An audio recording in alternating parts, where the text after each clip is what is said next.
ચાલો બધાએ લેસન કર્યું છે? સરસ. હવે આજે આપણે નવું ભણીએ તો એકપદી, દ્વિપદી અને બહુપદી. બરાબર છે? પદાવલીઓ વિશે આપણે શીખ્યા છે. હવે જોઈએ એકપદી, દ્વિપદી અને બહુપદી કોને કહેવાય? તો એકપદી કોને કહેવાય કે જેની અંદર ફક્ત એક જ પદ આપેલું. બરાબર? દાખલા તરીકે આપણે લઈએ 3x અથવા તો 3x નો વર્ગ અથવા તો 5xy. બરાબર? આ શું થયા? એકપદી. બરાબર છે? હવે આપણે જોઈએ દ્વિપદી. દ્વિપદી ની અંદર કેટલા પદ હોય? બે પદ હોય. દાખલા તરીકે લઈએ 2x 3. એટલે કે સરવાળાથી અથવા તો બાદબાકી કોઈ પણ ચિહ્નથી એ જોડાયેલું. એવી રીતે લઈએ 2y 3 3x નો વર્ગ 2. બરાબર છે? તો આ શું થયા? દ્વિપદી. કેટલા પદ છે? બે પદ છે. જો 1 અને 2 1 અને 2 બે પદ થયા. બરાબર છે? અને બહુપદી કોને કહેવાય? તો 3x નો વર્ગ 2x 3. બરાબર? બે કરતા વધી ગયા પદ એટલે કેટલા થયા? બહુપદી થયા અથવા તો ત્રિપદી પણ કહેવાય. તો એ રીતે આ રીતે લખીએ 3x નો વર્ગ 2x નો વર્ગ x 2. બરાબર છે? તો આ શું થયું? બહુપદી. પડી સમજ? હવે તમને આ બહુ બધા પદાવલી આપેલી હોય અને તમને કહે કે એકપદી, દ્વિપદી અને બહુપદીની અંદર વર્ગીકરણ કરો. તો આપણે શું કરવાનું? એકપદીનું કોષ્ટક, દ્વિપદી અને બહુપદી એમ ત્રણ કોષ્ટક બનાવવાના.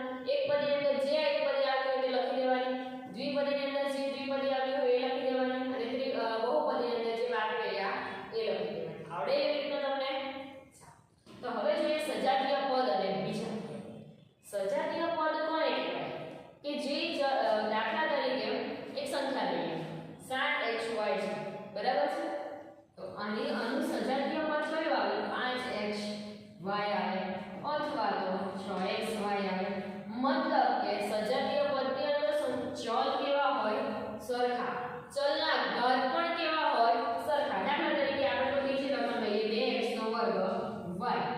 તો અહીંયા બીજું એનું સજાતીય પદ લખે 3x નો વર્ગ y. નહીં પછી અહીંયા વર્ગ લખી દો. અહીંયા વર્ગ લખે તો આ સજાતીય પદ નહીં કહેવાય. એટલે એવું હોય સજાતીય પદ કોને કહેવાય? કે જે બંને પદમાં ચલ કેવા હોવા જોઈએ? સરખા. અને ચલના ઘાતાંક પણ કેવા હોવા જોઈએ? સરખા. પડે સમજ? એ વિજાતીય પદ કોને કહેવાય? તો વિજાતીય પદ આ થયા આપણા સજાતીય પદ. બરાબર છે? વિજાતીય પદ કોને કહેવાય? દાખલા તરીકે એને છે 2x y. બરાબર? તો આનું વિજાતીય પદ કયું આવે? કે 2 હોય. સહગુણક સરખો હોય તો ચાલે, અલગ હોય તો એ ચાલે. બરાબર છે? દાખલા તરીકે 3x નો વર્ગ y. આ શું થયું? વિજાતીય પદ.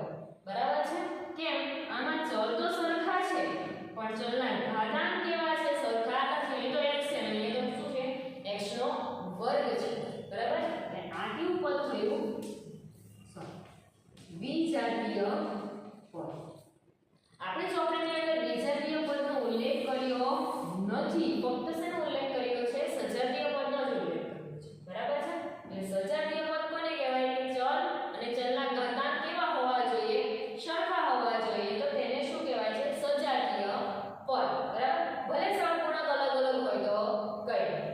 હવે આપણે જે બેઝિક બતાવીને સરવાળા બાદબાકી.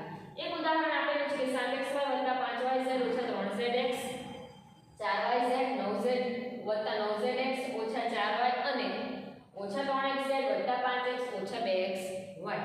હવે આનો આપણે શું કરવાનો છે? સરવાળો કરવાનો છે. બરાબર છે? તો આપણે સરવાળો કરીએ. તો પહેલા શું લખીએ? જે પહેલું પદ છે તેને લખીએ 7xy 5yz 3zx. બરાબર?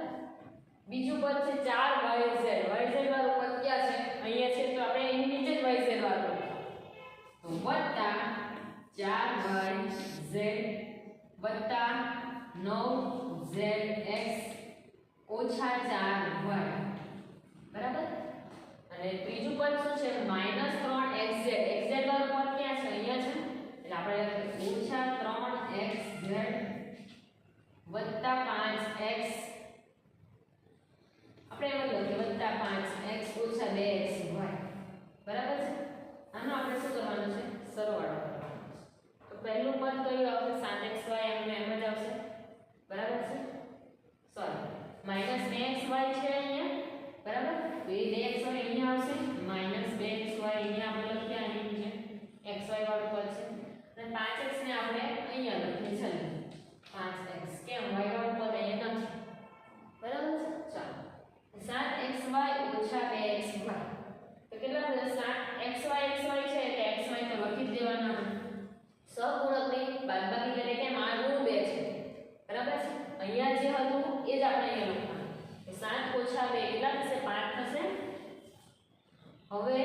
વત્તા 5 વત્તા 4 વત્તા 5 વત્તા 4 કેટલા થશે 9 થશે 5 ને 4 9 એટલે વત્તા 9 yz થશે yz.